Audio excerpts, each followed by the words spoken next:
Aucun être humain n'est fait pour vivre déraciné, aucun être humain n'est fait pour vivre sans le soutien de ses parents. C'est pour ça que les parents qui viennent chouiner dans ma section commentaires pour dire « Ah mais moi je suis un parent parfait, c'est mon enfant qui est ingrat », vous avez tort et vous êtes le problème parce qu'on n'a aucun intérêt à couper les ponts avec un parent s'il n'est pas toxique ou nocif pour nous.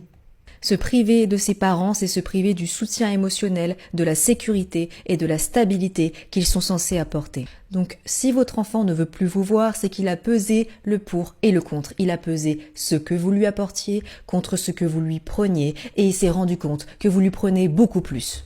Si votre enfant se rend compte qu'il préfère vivre sans soutien plutôt que de vivre avec vous, c'est que, attention, spoiler, vous n'êtes pas un soutien.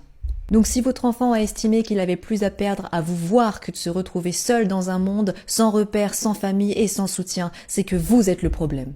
Faire des enfants, c'était votre choix, c'est votre responsabilité et votre enfant ne vous doit rien parce que vous l'avez nourri et logé. Il n'est pas responsable d'être né, il n'est pas responsable d'avoir été à votre charge, c'était un enfant. Vous pouvez continuer de chouiner en commentaire comme des gamins immatures ou de me remettre la faute sur le dos ou de me critiquer, ça ne ramènera pas vos enfants. Vos commentaires, je m'en contrefous, je les regarde de loin, c'est juste un commentaire parmi d'autres et je vois très bien que les gens savent déjà vous répondre parce que dans mes commentaires, il y a des gens comme moi qui savent très bien ce que vous êtes. Le seul truc qui vous frustre réellement ici, c'est que personne ne croit que vous êtes une victime. Parce que dans le fond, vous n'êtes pas tellement dérangé par le fait d'être une mauvaise personne, vous êtes dérangé par le fait qu'on le sache.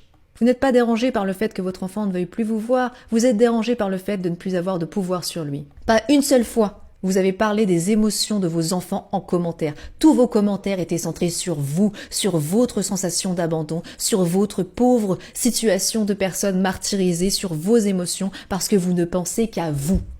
Et c'est encore une fois la preuve que vos enfants ont bien fait de se casser et je leur souhaite de ne jamais, jamais, jamais vous revoir.